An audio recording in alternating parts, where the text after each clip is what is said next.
My Home Teacher and I, full episode. Mara was a beautiful girl, tall, fair and full of life. At just 13 years old, she was preparing for her WAEC exams, which made her the youngest in her class. Being the only child of Mr. and Mrs. Johnson, her parents showered her with love and ensured she lacked nothing. Yet, they worried about her academics. WAEC was no joke, and they wanted her to excel. So, they decided to hire a home teacher to give her extra help. Mike came into their lives one sunny afternoon. He was in his late 20s, fresh from his service year in the UK, polished, well-spoken, and confident. He seems like the perfect tutor for Mara. At first, their lessons were strictly professional. Mara, though playful by nature, respected Mike and listened attentively during their study sessions. Weeks turned into months, and Mike began noticing Mara in a way he had not expected.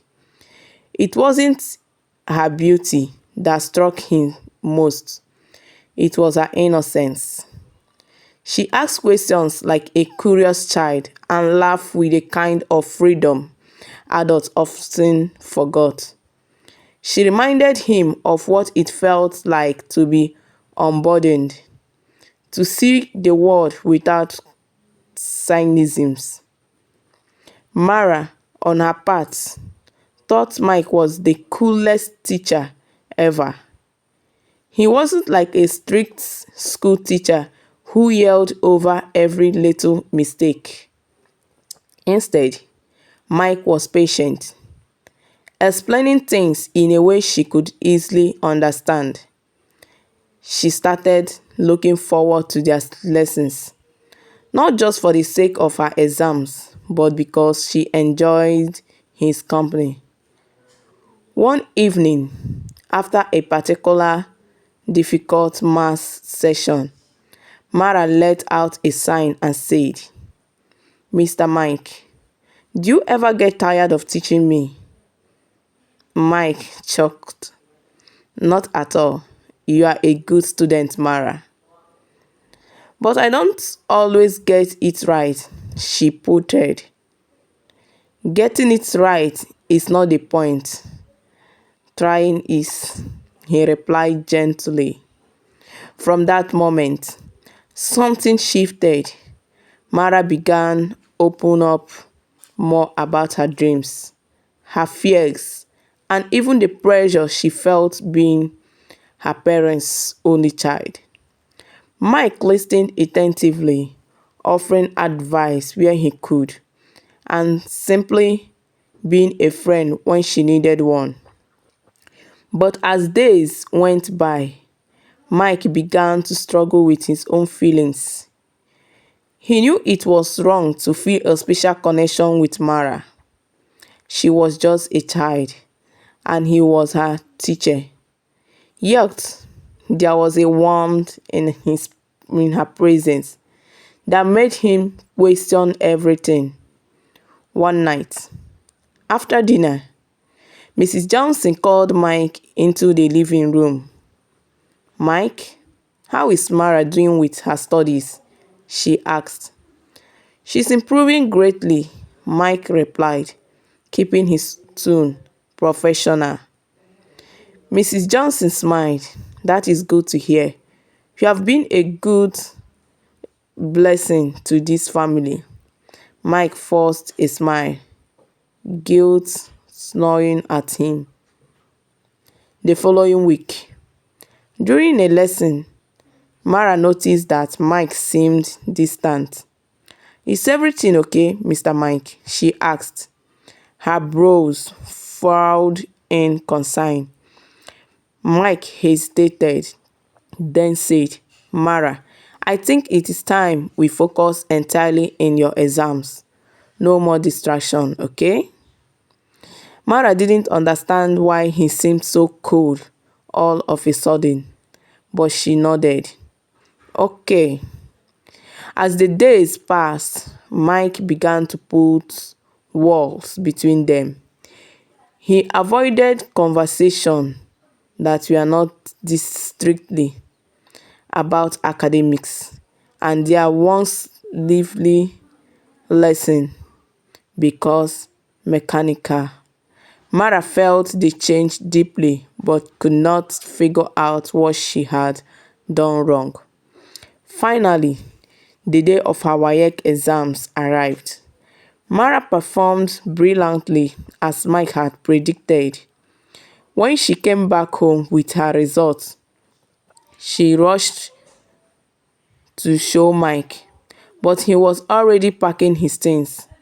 "Mr. Mike, look, I passed," she exclaimed, her face glowing with excitement. Mike smiled faintly. "I'm proud of you, Mara. You work hard for this." "Why are you leaving? Did I do something wrong?" she asked, her voice trembling. "No, Mara. You did everything right," he said, his voice heavy with emotion. "But my job here is done. It is time for me to move on." As he walked out the door, Mara watched him leave, her heart aching with a feeling she could not quite name. Mike, too, felt the weight of what could never be. He had come into the Johnsons' home as a teacher and left as someone forever changed. Some bonds, no matter how strong, are best left untied. Weeks passed since Mike had left the Johnsons' house, but Mara couldn't forget him. Her lessons felt dull, and the house seemed emptier without his calm presence.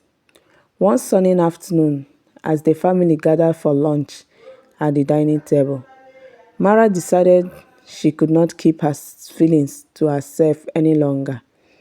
"Mom, Dad," she began hesitantly, pushing her rice around her plate with a fork. Her parents exchanged glances. "Yes, dear?" Mr. Johnson asked. Mara took a deep breath. "I need Uncle Mike back in our house." The room went silent. The clanking of cutlery stopped, and her mother looked at her with raised eyebrows. "Why would you say that, Mara?" Mrs. Johnson asked, her voice calm but firm. Mara struggled, trying to look nonchalant, but the frustration was clear in her voice. "Because I liked him, Mom. He was the best teacher I have ever had. He made me understand things so easily, and I miss him." Her father leaned forward, his expression serious. "Mara, we understand that you liked Uncle Mike, but it's not proper for him to come back. You are done with your WAEC, and there is no need for extra lessons." "But it's not just about the lessons," Mara blurted out, her face growing hot. She knew her parents would not understand, but she could not stop herself. "I feel like Uncle Mike gets me. He listens to me, and he cares. It is not fair that he just left like that."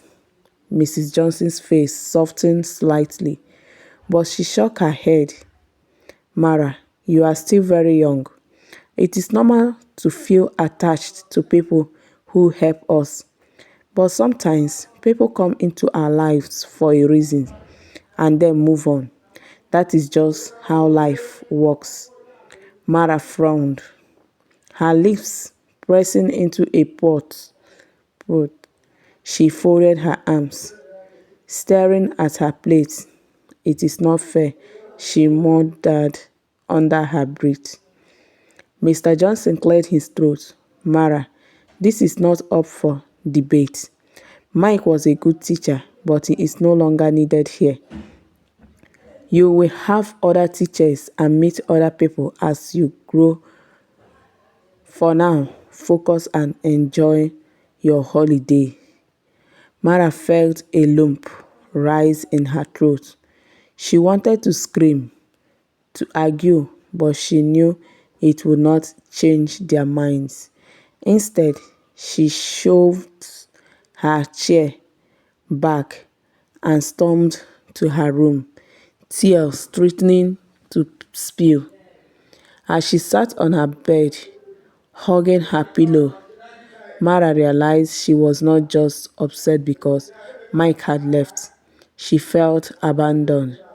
She did not understand the deeper feelings stirring inside her, but she knew one thing: she was not ready to let go of Uncle Mike. Downstairs, her parents sat in silence for a moment. "You think we should talk to Mike?" Mrs. Johnson asked, glancing at her husband. "No," he replied firmly. "It is better this way. Mara needs to understand boundaries. Mike was her teacher, not to build emotional attachment. This is for her own good." But as they spoke, neither of them noticed Mara quietly creeping down the stairs. Listening to every word, her mind began racing with a plan. If her parents would not bring Mike back, she would find a way to see him herself. And with that thought, Mara's determination was set.